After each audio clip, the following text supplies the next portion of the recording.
शासनम् मोक्षमार्गस्य नेतारम् भेतारं कर्मभूभृताम् ज्ञातारं विश्वतत्त्वानां वन्दे तद्गुण लब्धये। पंच परमेष्टि भगवान की जय। परम पूज्य आचार्य गुरुवर विद्यासागर जी महाराज की जय। परम पूज्य आचार्य श्री 108 समय सागर जी महाराज की जय।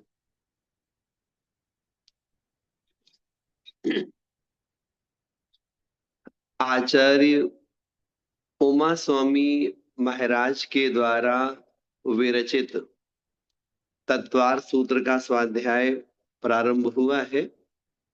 मंगलाचरण में वीतरागी सर्वज्ञ हितोपदेशी जो अरिहंत परमेष्ठी हैं उन्हें प्रणाम किया गया और ये भावना भाई गई कि हे भगवान जिनेंद्र, जो गुण आपके प्रकट हो गए हैं उन गुणों की प्राप्ति के लिए हम आपको नमस्कार करते हैं।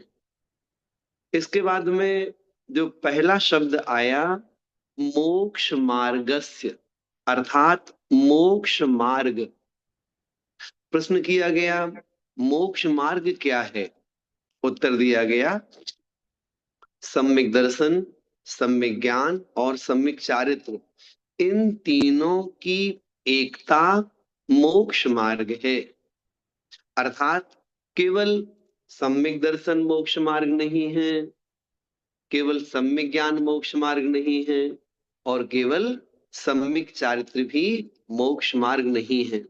जहां ये तीनों होते हैं वहां मोक्ष मार्ग प्रारंभ होता है। तो यहाँ पर प्रश्न किया गया कि जो सम्यक दर्शन है वह क्या कहलाता है, तो उसकी चर्चा दूसरे सूत्र के माध्यम से की जा रही है कि सम्यक दर्शन क्या है।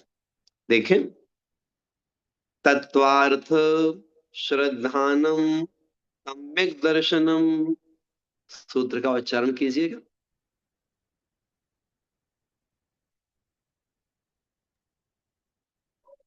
बोलिए तत्वार्थ श्रद्धानम सम्यक दर्शनम।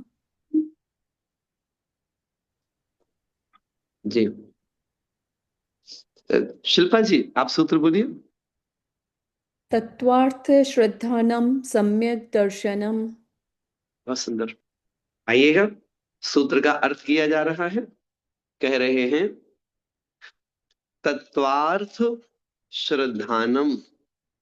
तत्वार्थ, इसमें दो शब्द हैं, एक है तत्, फिर है त्वा। तो तत् संस्कृत का शब्द है, ये तत् मतलब होता है वह, और त्वा, त्वा मतलब उसका भाव।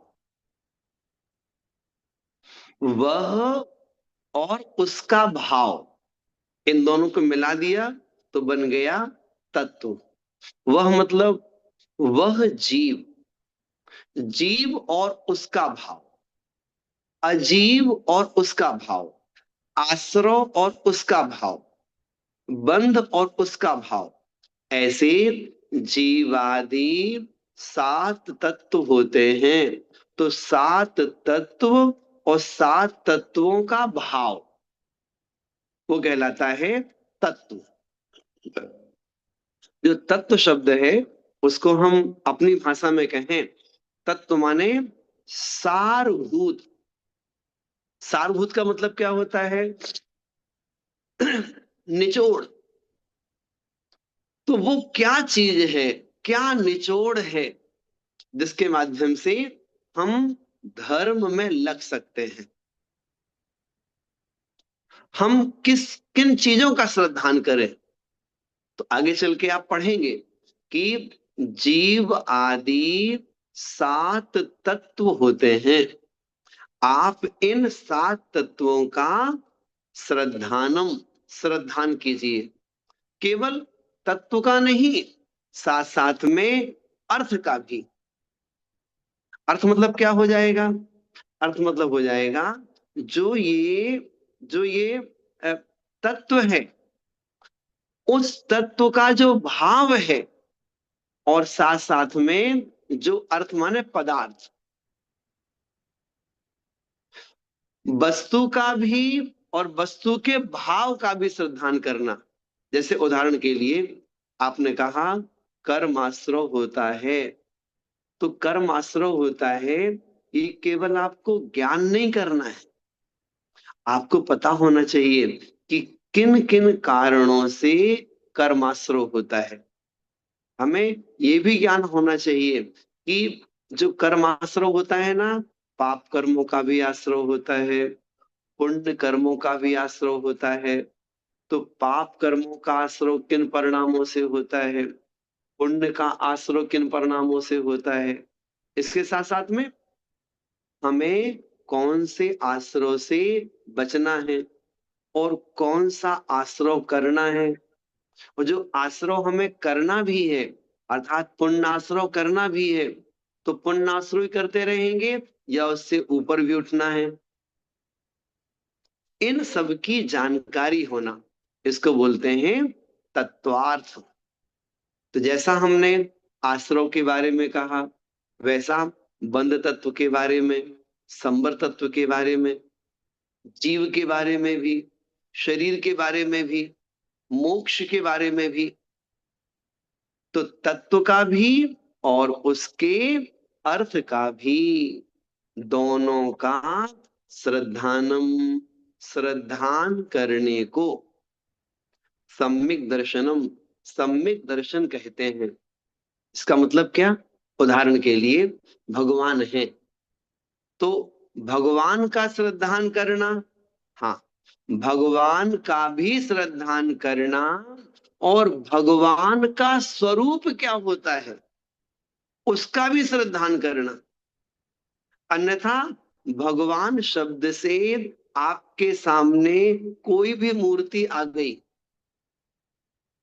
और किसी ने कह दिया ये भगवान है, तो आप किसी भी मूर्ति को देख करके आप उस मूर्ति को भगवान नहीं कह सकते।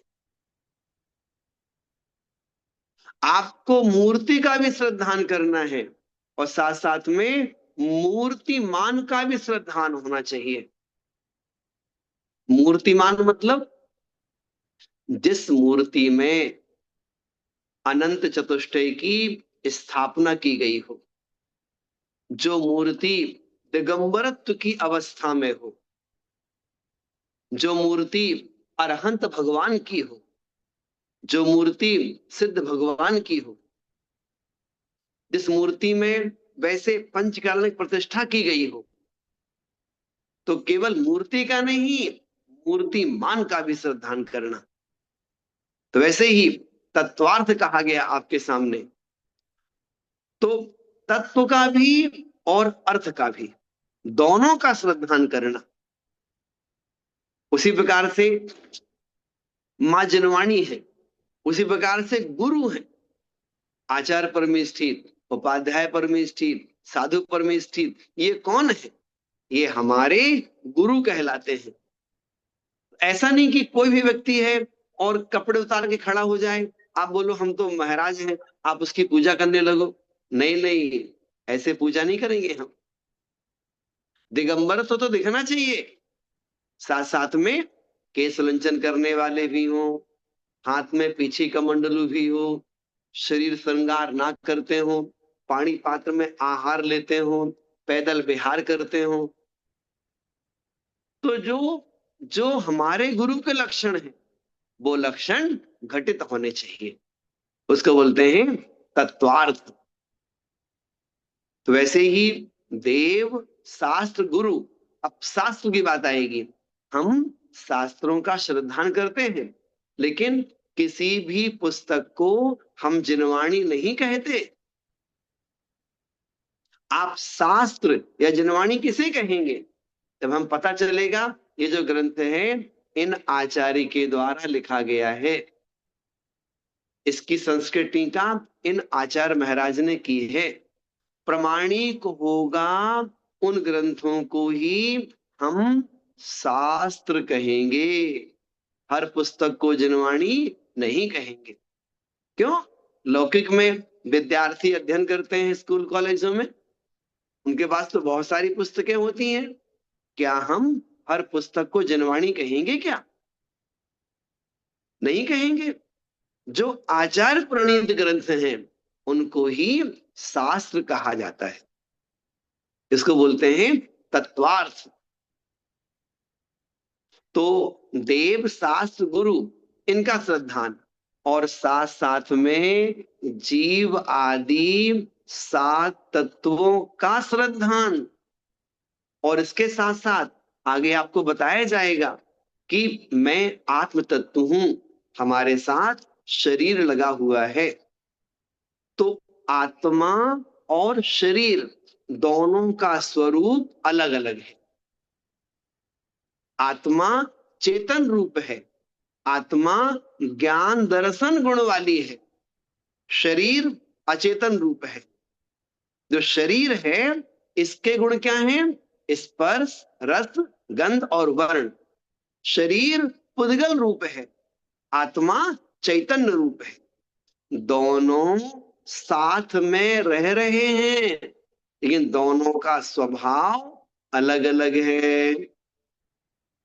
तो ये भेद विज्ञान भी आना चाहिए, और साथ साथ में आत्म प्रतीति, मैं एक शुद्धात्म तत्व हूं।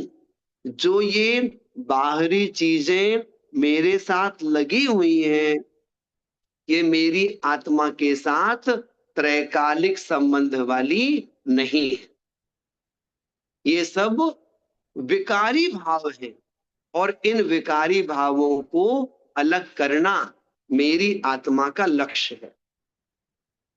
इस प्रकार से हमारे आचार्यों ने 4 बातें बताई। देव शास्त्र गुरु का श्रद्धान, 7 तत्वों का श्रद्धान, स्वपर भेद विज्ञान और आत्म प्रतीति। ये सब क्या है? ये सब सम्यक दर्शन की व्यवस्था है। मूल रूप से क्या कहा है इन्होंने? तत्वार्थ श्रद्धानम सम्यक दर्शनम। जैसे उदाहरण के लिए जल है, जल मीन्स पानी। अब जल है तो जल के बारे में आप क्या जानते हैं? तो आप उसका चिंतन करिए। अगर आप बोलो जल का स्वभाव उष्ण होता है, जल ऊर्ध्वगामी स्वभाव वाला है, लोग बोलेंगे नहीं नहीं नहीं, आप जल की गलत व्याख्या कर रहे हो, सही व्याख्या करिए। तो क्या बोलोगे? जल का स्वभाव शीतल होता है, जो जल है वो निम्नगामी होता है, जल हमेशा नीचे की ओर जाता है। झरना कभी ऊपर नहीं बहता, ऊपर से नीचे बहता है। जल भी ऐसे स्थान पर बहता है जहां पर ढलान होती है ना। तो इस कारण से यहां पर समझने का भाव है, जल के तत्व को समझिए, जल का जो भाव है उसे समझिए। जल कैसे बनता है? आप बोलोगे H2O।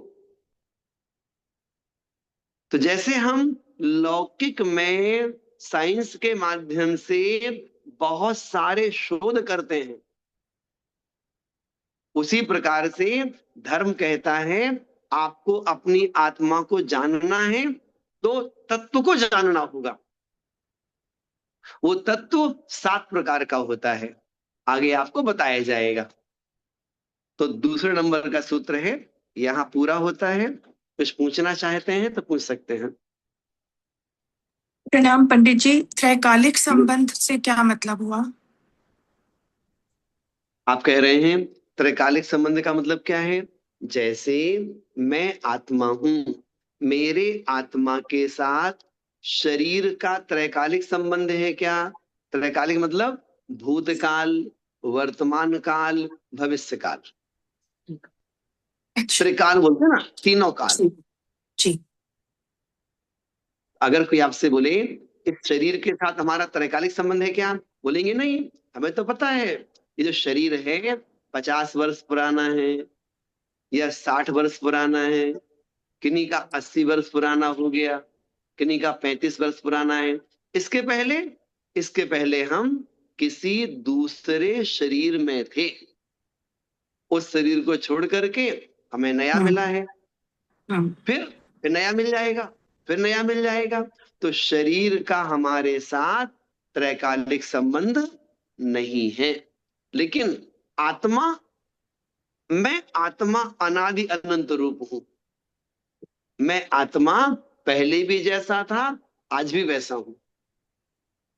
जैसे पुर्रवा भील है, या मारीची है, त्रिपुष्ण जी नारायण है, ये सब किसकी चर्चा कर रहे हैं? महावीर स्वामी की। महावीर जी। ऐसे समझिएगा। जी धन्यवाद पंडित जी। जी, और कोई पंडित, बात किसी को पूछ? जी, हाँ, जैसे ना नींबू है, तो नींबू का स्वभाव जैसे खट्टापन होता है, तो नींबू, उसका खट्टापन उसका गुण कहलाएगा, उसका भाव कहलाएगा कि वो भाववान कहलाएगा? देखो, जो नींबू है ना, नींबू पुद्गल द्रव्य है। हाँ। नींबू में गुण क्या है? तो स्पर्श, रस, गंध और वर्ण उसके गुण है। तो उसमें जो रस गुण है, खट्टा, मीठा, कड़वा, कसायला, चरपरा, तो नींबू में खट्टा, जो खट्टापन है वो नींबू के रस गुण की पर्याय है। उस पर्याय को हम स्वभाव कह देते हैं।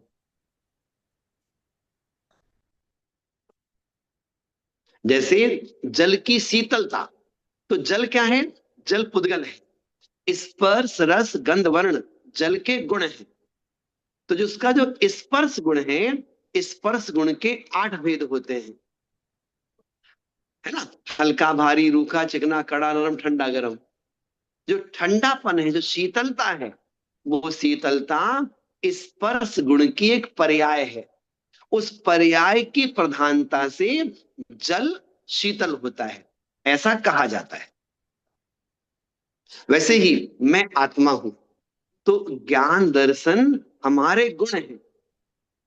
उस ज्ञान का परिणमन मति ज्ञान, श्रुति ज्ञान, अवधि ज्ञान, मनः परे ज्ञान, केवल ज्ञान इस रूप होता है। तो ज्ञान की पर्याय 5 प्रकार की होती हैं। उस 5 प्रकार की पर्याय में आप ज्ञाता दृष्टा बनिए। क्यों?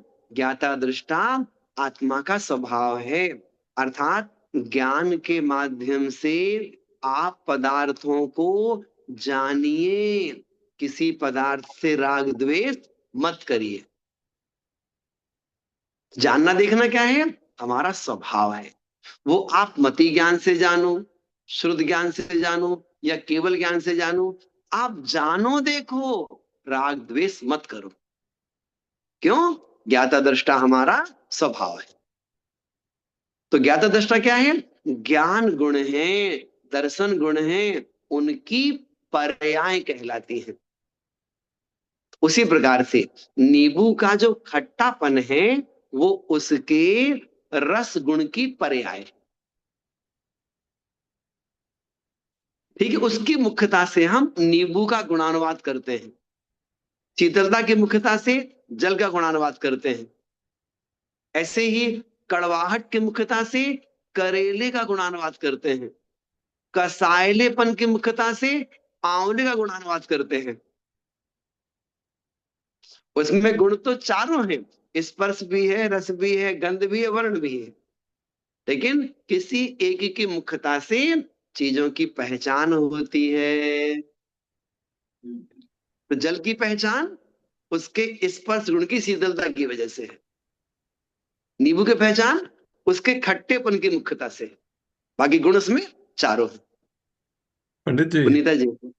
जी जी। ठीक है पुनीता जी।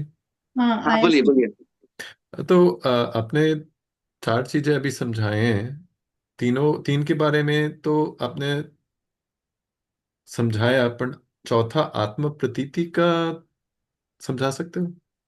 जी जी जी। जो आत्म प्रतीति है ना, तो आत्म प्रतीति ये होती है मुनि महाराजों को। मुनिराजों में भी जो मुनिराज शुद्धोपयोग में होते हैं, उस अवस्था में आत्म प्रतीति होती है। जो हमारी आपकी अवस्था है ना, गृहस्थ हैं, असंयमी हैं, तो हमारी आपकी अवस्था में जो आत्म प्रतीति कही जाती है वो कसाय युक्त होती है, वो कसाय सहित होती है। इसको बोलते हैं सराग संवेदन। सराग संवेदन अर्थात कसाय सहित आत्मा का अनुभव। और जो मुनि महाराज जी अपने स्वरूप में तल्लीन रहते हैं, उनको होता है वीतराग स्वसंवेदन। तो जो वीतराग स्वसंवेदन है, उसी को बोला जाता है आत्म प्रतीति। वो कब होगी? जब मुनिराज जी अपने स्वरूप में तल्लीन होंगे। अभी हमारी आपकी स्थिति कैसी है? हम किन्हीं भी चीजों को जानते हैं, देखते हैं, तो जानते देखते ही हमारे अंदर में राग द्वेष होता है। किसी भी चीज को आप देखिए, कुछ भी आप सुनिए, इमीडिएट उसी समय अच्छा है, बुरा है, मेरा है, तुम्हारा है, तो वो चीज अपने साथ में होती है। इसीलिए तो कहते हैं आप धीरे धीरे आप अपने संपर्क कम करिए, तो आप चीजों को देखेंगे ना, चीजों को देखेंगे, देख करके उसको बोलते हैं तटस्थ, मतलब मध्यस्थ, ना हर्ष ना विषाद। वो जो अवस्था बनती है, मुनिराजों में बनती है, उसे बोलते हैं आत्म प्रतीति, स्वसंवेदन। पवन जी ठीक है। तो ये चारों चीजें जो आपने बताया अभी, देवशास्त्र, गुरु का श्रद्धान, सात तत्वों का श्रद्धान, स्वपर भेद विज्ञान, और फिर हम्म आत्म प्रतीति, ये पहले हम्म। तीन तो समझ आ जाता है कि श्रावक को भी हो सकते हैं सम्यक जी दर्शन जी, होती है। तो बहुत सुंदर। पर आत्म प्रतीति तो मुनि महाराज को होता है, तो उनको भी तो सम्यक दर्शन तो है ही, पर इसके हाँ बिना सम्यक दर्शन हो जाती है श्रावक को। हाँ हाँ, बिल्कुल सही कहा आपने। मतलब श्रावक को अ, देखो, जब आगे पढ़ेंगे ना अपन, हम्म। आगे आएगा माँ जनवाणी के चार अनुयोग होते हैं। जैसे प्रथमानुयोग है, तो प्रथमानुयोग की अपेक्षा भी सम्यक दर्शन की व्याख्या होती है। अच्छा। कर्णानुयोग की अपेक्षा भी होती है, चरणानुयोग की अपेक्षा भी होती है, द्रव्यानुयोग की अपेक्षा भी होती है। तो प्रथमानुयोग और चरणानुयोग, इनकी अपेक्षा से जब सम्यक दर्शन की बात कही जाती है, तो कहा जाएगा देवशास्त्र गुरु का श्रद्धान करिएगा। कहा जाएगा सम्यक दर्शन के 8 अंगों का पालन करिएगा। कहा जाएगा प्रसम, संवेग, अनुकंपा, आस्तिक, इन गुणों को धारण करिएगा। सम्यक्त्व के 25 दोष होते हैं, उनसे बचिएगा। ये हो गया प्रथमान योग और चरणान योग की अपेक्षा। फिर द्रव्यान योग में बताया जाएगा जीवादि 7 तत्वों का श्रद्धान करना, ये द्रव्यान योग की अपेक्षा से है। फिर कर्णान योग की बात आएगी, तो कर्णान योग में आपने सुना होगा अनंतानुबंधी कसाय होती है, एक मिथ्यात्व कर्म होता है। तो अनंतानुबंधी और मिथ्यात्व, इन कर्मों का उपसम, क्षयोपसम होना, वो करणान योग की अपेक्षा सम्यक दर्शन कहा जाता है। और द्रव्यान योग की अपेक्षा से जब 7 तत्वों के श्रद्धान की बात करते हैं तो 7 तत्वों के श्रद्धान के बाद और तत्वों को छोड़ दीजिए, आप जीव और पुद्गल की बात करिए। आत्मा का स्वरूप अलग, बाकी सारा संसार अलग, स्वपर भेद विज्ञान। फिर जो पर है, पर का त्याग करके अब मात्र आत्म प्रतीति, स्वसंवेदन अपने आप में आ जाइए, जिसको बोलते हैं निश्चय सम्यक दर्शन, जो शुद्धोपयोग की अवस्था में होता है, उसका नाम है आत्म प्रतीति। बढ़िया बढ़िया। हाँ जी। तो क्रम क्रम से जैसे हम गुण स्थानों में, अपने परिणामों की विशुद्धि में, संयम में आगे बढ़ते चले जाएंगे, उतना उतना उतना उतना आत्मा प्योर होती जाएगी। तो आत्मा प्योर होती जाएगी तो हमारा संवेदन भी और गहरा होता जाएगा।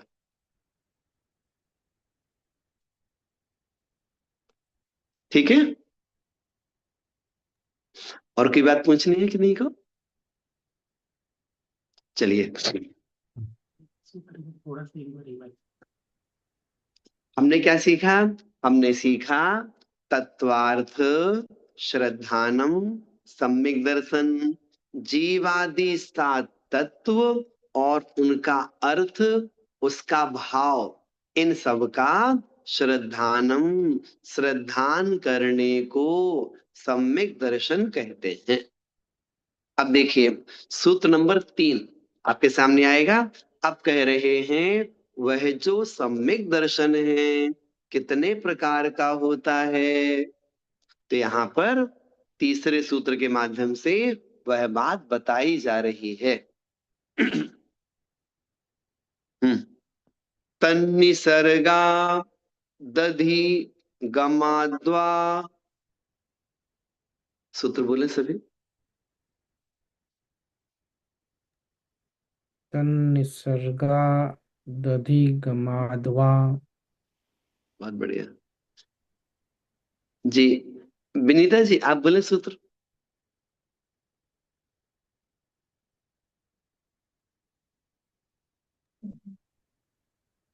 तन्निसर्गा दतिगमाद्वा। बहुत सुंदर, चलिएगा। तन्निसर्गादधिगमाद्वा। बहुत बढ़िया, आइएगा। तन, तन है ना, तो तत् हो जाएगा उसका। तत् माने वह क्या, जो पिछले सूत्र में कहा गया है, वह मतलब वह सम्यक दर्शन। निसर्गात अधिगमात वा, निसर्ग, निसर्ग का मतलब होता है स्वभाव, बाय नेचर, उसको निसर्ग बोलते हैं। तो निसर्गात, निसर्ग से, और अधिगम, अधिगम बोलते हैं ज्ञान के लिए। तो वह सम्यक दर्शन 2 प्रकार का होता है, एक निसर्गज, एक अधिगमज। तो जो जा शब्द है ना, निसर्गज, जा शब्द उत्पत्ति का वाची है, अर्थात वह सम्यक दर्शन स्वभाव से उत्पन्न होता है, या फिर अधिगम, अधिगमज, ज्ञान से, अर्थात प्रवचन सुनने से भी उत्पन्न होता है। कोई जीव सम्यक प्राप्त कर सकता है? कहते हैं हाँ कर सकता है। तो कैसे प्राप्त कर सकता है? 2 प्रकार से हम सम्यक प्राप्त कर सकते हैं। या तो वह सम्यक दर्शन हमें स्वभाव से हो जाएगा, या फिर अधिगम माने किसी के प्रवचन सुनने से हो जाएगा। उसको बोलते हैं उपदेश से सम्मिक्त हो जाता है। उपदेश मतलब उदाहरण है, देखो जैसे आप यहाँ पर तत्वार सूत्र की कक्षा सुन रहे हैं। अब कक्षा सुनते सुनते सुनते आपके अंदर में भगवान के प्रति प्रगाढ़ आस्था उत्पन्न हो गई कि ये ही हमारा कल्याण करेंगे, दूसरा कोई नहीं कर पाएगा। मां जनवाणी के प्रति, अपने गुरुओं के प्रति, अपनी आत्मा के प्रति एकदम दृढ़ आस्था उत्पन्न हो गई। किस माध्यम से? जनवाणी का प्रवचन सुनने के माध्यम से। आस्था कैसे उत्पन्न हो गई? नहीं भाई, अब पाप नहीं करेंगे, अब पाप कर्म नहीं करना अपन को, अब हिंसा नहीं करेंगे, अब झूठ नहीं बोलेंगे। भाई झूठ बोलने से हमारी दुर्गति हो सकती है। अब चोरी नहीं, नहीं, अब ईमानदारी से जीवन जिएंगे, चोरी का हमने आज से त्याग कर दिया। तो ऐसे धर्म की बात सुन करके, चार गतियों के दुखों के बारे में सुन करके, नरकों की वेदनाओं को सुन करके सम्यक दर्शन हो गया। कैसे? बाय नेचर धर्म के प्रति प्रगाढ़ श्रद्धा उत्पन्न हो गई। तो प्रवचन सुनने से भी किसी को सम्यक दर्शन हो सकता है और किसी को स्वभाव से भी हो सकता है। आप बोलोगे स्वभाव से हो जाए तो कितना अच्छा है, हमें कुछ नहीं करना पड़ेगा हमें। तो यहां पर स्वभाव का मतलब क्या है उसे समझिएगा। स्वभाव से सम्यक तो कैसे होता है? आप मंदिर गए और आप भगवान के दर्शन कर रहे हैं। भगवान के दर्शन करते करते वीतरागता के प्रति आपका श्रद्धान एकदम मजबूत हो गया।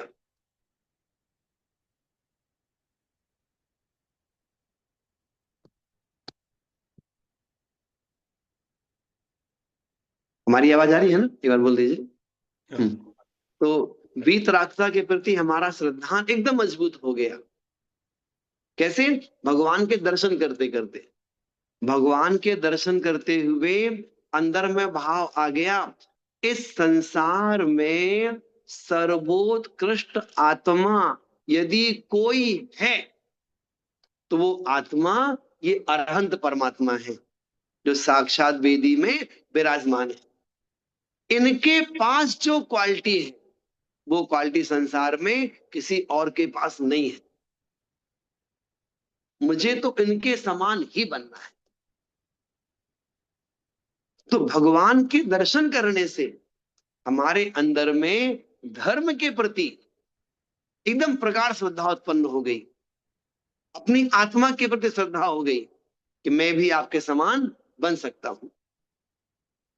तो भी जीव को सम्यक्त प्राप्त हो जाता है।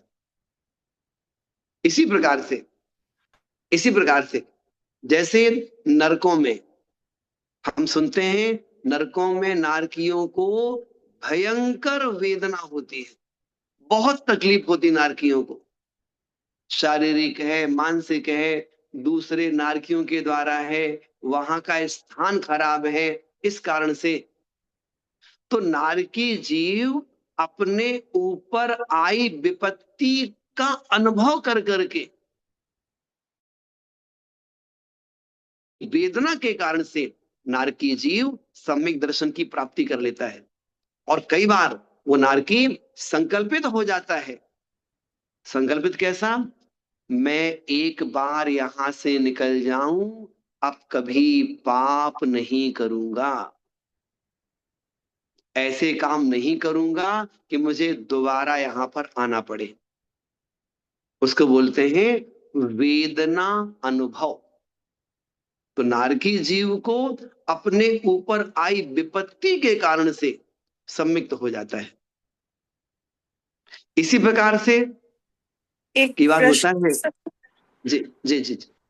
आप जो ये नारकी जीव को वेदना से जो सम्यक दर्शन प्राप्त होता है, उसके लिए ये जरूरी होगा कि उसने पिछले किसी भव में कुछ कुछ जिनवानी, कुछ आगम की बात सुनी होगी या नहीं? वहां पे सिर्फ नहीं, वेदना से ही हुआ? वेदना से ही हो गया। अच्छा। देखो, हमने पिछले भाव में जिनवाणी सुनी हो या नहीं सुनी हो, लेकिन समझ में तो आता है ना। आप बताइए, जैन हो या किसी भी जाति का व्यक्ति हो, अगर जी। किसी के जीवन में तकलीफ आई है तो वो क्या बोलेगा? हमने कुछ पहले कुछ किया होगा, उसी का फल है ये। जी। अक्सर करके सारा संसार ऐसी बोलता है, कोई कर्म सिद्धांत को जानता हो या नहीं भी जानता हो, लेकिन उसके मुख से क्या निकलेगा?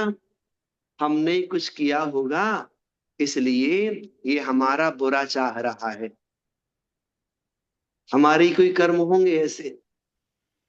तो इस टाइप की बातें सबको पता रहती हैं। जी। तो हो सकता है कि नारकी को भी इस टाइप से पता हो कि भाई जो हम कर्म यहाँ जो भोग रहे हैं, इतना पाप भोग रहे हैं, ये हमने पहले कोई कर्म किया होगा, उसका फल।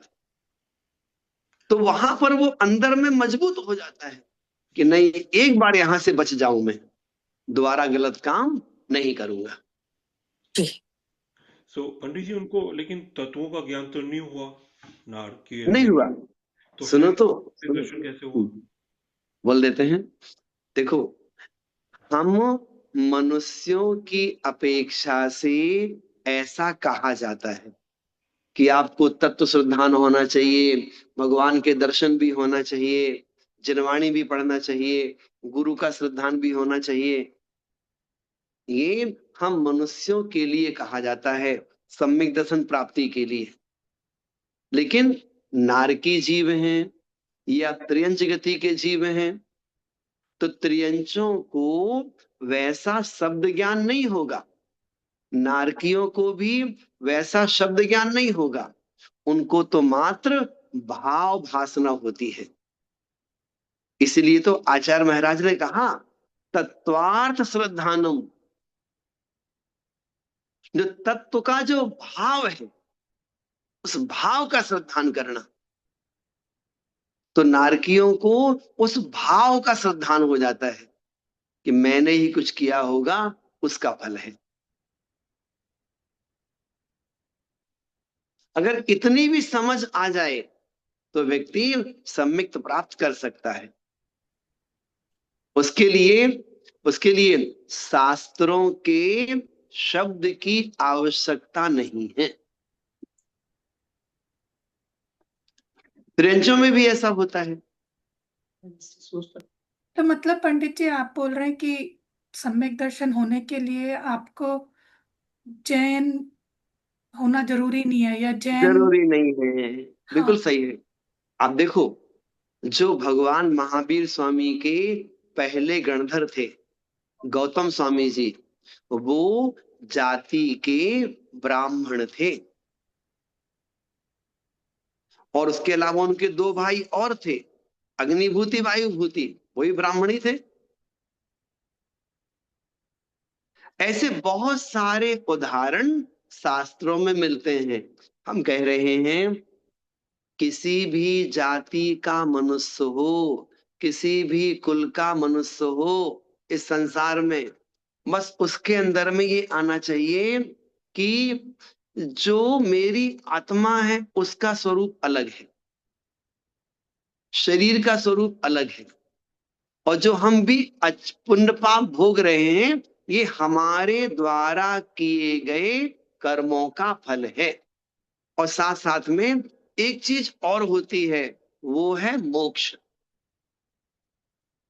अर्थात सभी प्रकार के दुखों से छूट जाना, इसका नाम मोक्ष है। तो मुझे भी सभी प्रकार के दुखों से मुक्त होना है। तो नारकी जीव के अंदर आ गया ना कि मैं दुखों से मुक्त हो जाऊं। और दुखों से मुक्ति का नाम ही मोक्ष मार्ग है। तो वो चीज नारकी में भी आ जाती है। वो केवल श्रद्धान की बात है, जिसको बोलते हैं ना आपकी भाषा में कि कॉन्सेप्ट क्लियर होना। उसके लिए बहुत शब्द ज्ञान की आवश्यकता नहीं है, बहुत अध्ययन की आवश्यकता नहीं है, बात समझ में आनी चाहिए। और जिसके समझ में बात आ गई, वो सम्यक प्राप्त कर सकता है। ठीक है, बढ़िया। चलिए, तो हम कह रहे थे स्वभाव से सम्यक तो कैसे होता है। तो बताया वेदनानुभव, आपको बताया भगवान जिनेंद्र के दर्शन, और कहते हैं एक शब्द आता है जाति स्मरण, अर्थात अपने पिछले भव की याद आ जाना, कि पिछले भव में हमने ऐसा धर्म किया था, ऐसे काम किए थे, लेकिन वो धर्म करते हुए हमारे अंदर में धर्म के प्रति विश्वास नहीं था, लेकिन इस भव में अब विश्वास हो गया। कई बार होता है ना कि हमारे परिवार में हमारा भाई एकदम सही दिशा में चल रहा था, लेकिन हम लोगों के बहकावे में आकर के अपने भाई को पहचान नहीं पाए, और 10-15 साल बाद मालूम पड़ा कि मेरे भाई ने ऐसी गलती की ही नहीं थी। आज समझ में आया ना 15 साल बाद। तो आज हमारे अंदर में भाई के प्रति श्रद्धा मजबूत हो गया। ऐसे होता है कई बार अपना जीवन जीते हुए मिसअंडरस्टैंडिंग कई बार हो जाती है, हम नहीं समझ पाते चीजों को, बाद में समझ में आता है।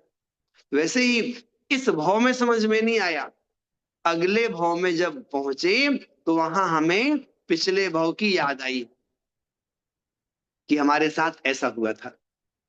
तो जाति स्मरण भी हमारे लिए सम्यक दर्शन में कारण बन जाता है।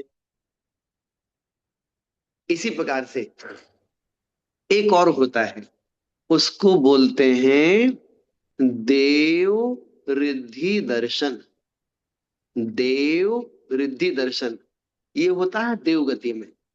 जैसे जो देव होते हैं ना, उनमें भी क्वालिटियां होती हैं। कोई और गुणवान होता है, और वैभव वाला होता है, कोई कम वैभव वाला, कम पैसे वाला होता है। तो देवों में बहुत क्वालिटियां होती हैं। तो जो हीन जाति के देव हैं, मतलब अपनी भाषा में जो गरीब देव है, वो अमीर देवों को देख करके सम्यक दर्शन की प्राप्ति कर लेते हैं। जैसे आप कहते हैं ना, हमारे पास बंगला है, हमारे पास गाड़ी है, हमारे पास फार्म हाउस है ना, इतना बड़ा हमारा व्यापार है। तो आपके वैभव को देख करके जो कोई समाज के कम पैसे वाले लोग हैं, आपकी प्रशंसा करें। प्रशंसा कैसे करें प्रशंसा? अरे वाह, इनके पास इतनी संपत्ति है, इतना वैभव है, ये बहुत पुण्यशाली जीव है, इन्होंने पिछले भाव में बहुत धर्म किया होगा, इस कारण से इस भाव में ये सारा इनको मिला है। तो दूसरे के वैभव को देख करके जो उनकी प्रशंसा करता है, वो जीव भी गुणवान बन जाता है। तो देवों में दूसरे बड़े देवों के वैभव को देख करके हीन जाति के देव उनकी प्रशंसा करते हैं। तो हीन जाति के देव भी सम्यक दर्शन की प्राप्ति कर लेते हैं। पंडित जी, क्वेश्चन, एक प्रश्न है कि जो आपने जितने भी कारण बताए कि अभी जिन महिमा या वेदना अनुभव, या तो ये सब निसर्गज की कैटेगरी में आएंगे, बस एक पर उपदेश को छोड़ के? परिदोष को छोड़ करके तो अभी पंचम काल में फिर ये दोनों ही हो सकते हैं, क्योंकि बोल देते हैं। देखो, जब जब आप बोलेंगे हम मनुष्यों के लिए क्या निमित्त मिलते हैं सम्यक दर्शन के, तो हम मनुष्यों के पास में तीन चीजें हैं। एक तो है जाति स्मरण, एक है जिन बिंब दर्शन, और एक है धर्म श्रवण। धर्म श्रवण मतलब प्रवचन जो चल रहा है इस टाइप से। और जिन बिंब दर्शन, आप मंदिर जाइए, भगवान के दर्शन कीजिए, भगवान के दर्शन करते करते भगवान की वीतरागता के दर्शन कीजिए, और भावना भाई ऐसी वीतरागता मेरे भीतर भी आई। तो वो जो चिंतन हमारा है, वो चिंतन हमारे लिए सम्यक दर्शन में कारण बन सकता है। और एक है जाति स्मरण, उसके बारे में कई बार हमें पता चलता है, कई बार हम समझ ही नहीं पाते। मतलब कई बार होता ना कि आप भारत में आए और किसी स्थान पे गए आप, और वो स्थान देखते ही लगता है यहाँ हम पहले कभी आए हैं, और आपके साथ वाला था, उससे आपने कहा हमें ऐसा लगता है पहले कभी यहाँ पर आए हैं, तो कहेगा बह में तेरा, चुप रहो, कुछ नहीं, चुप रहो। तो वो जाति स्मरण होता तो है कई बार, लेकिन उधर हमारा फोकस नहीं हो पाता।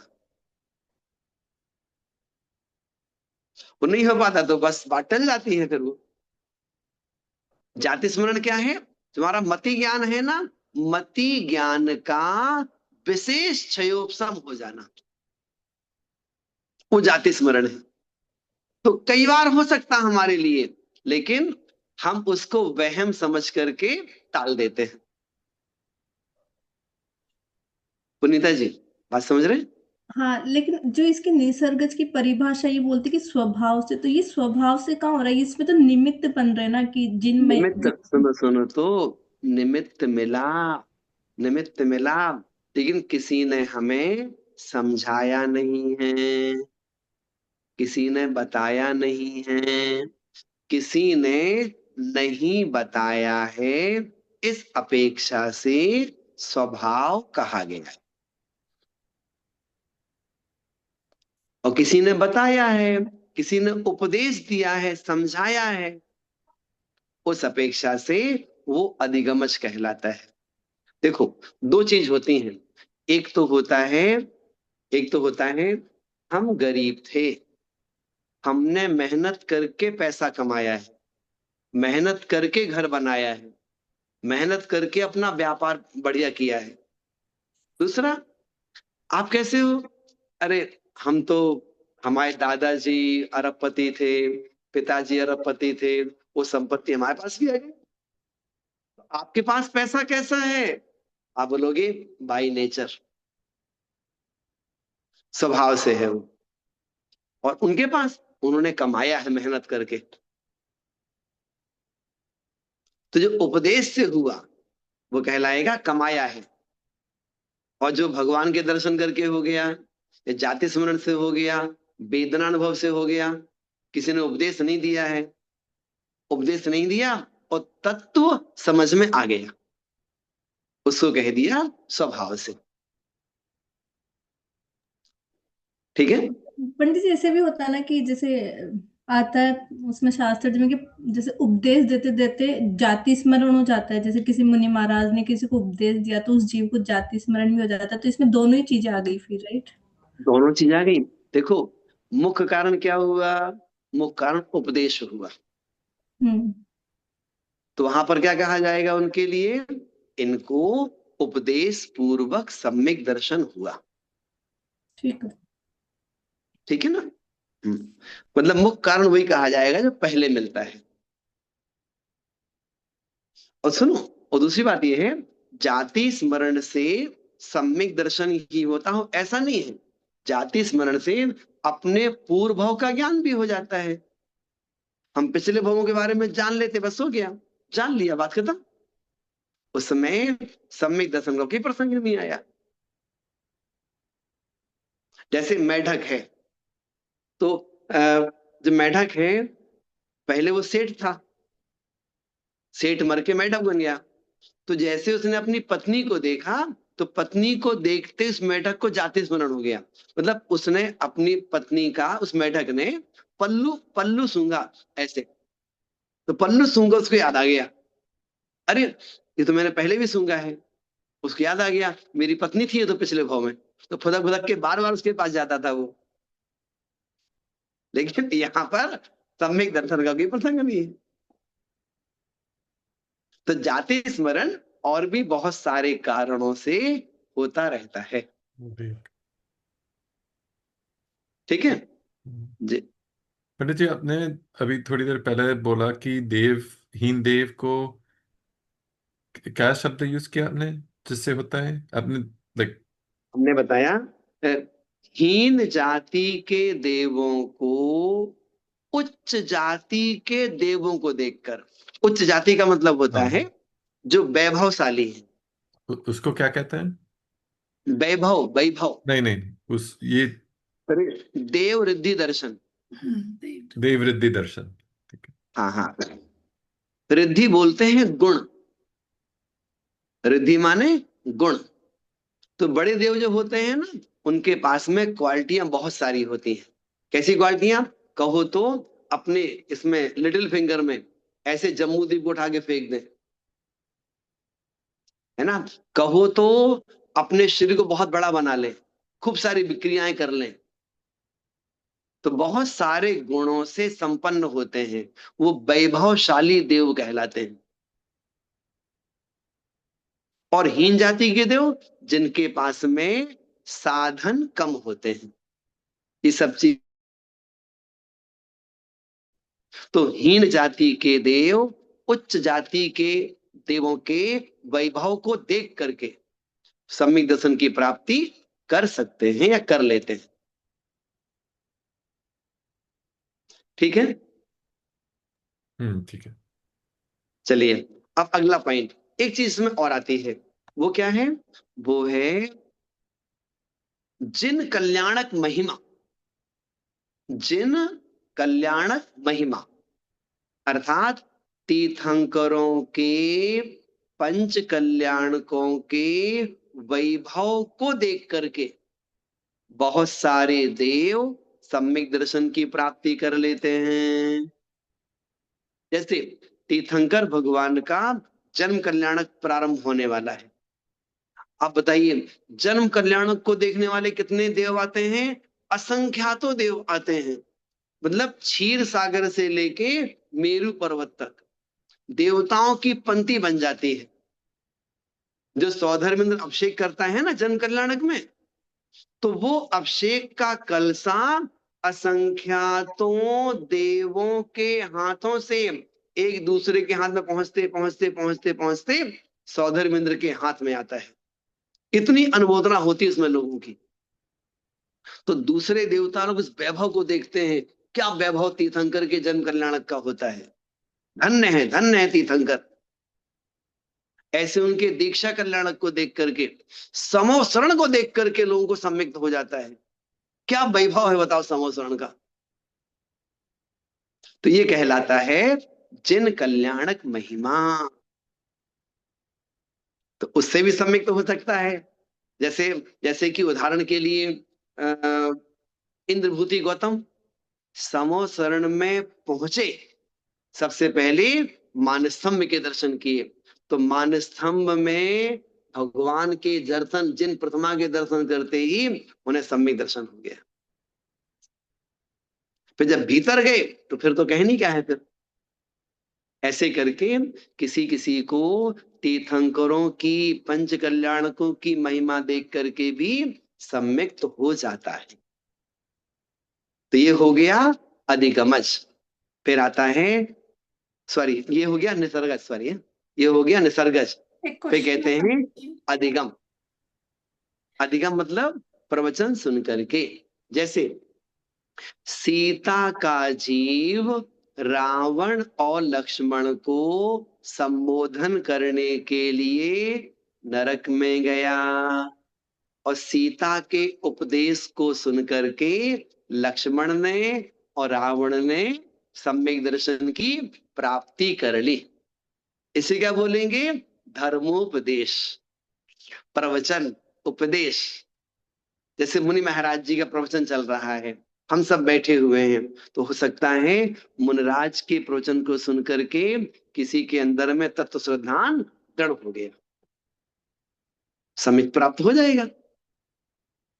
ऐसे कोई आपको धर्म की बात पढ़ा रहा है, तो पढ़ते पढ़ते आपके अंदर में जैन धर्म के प्रति खूब सारे विषय आ गए।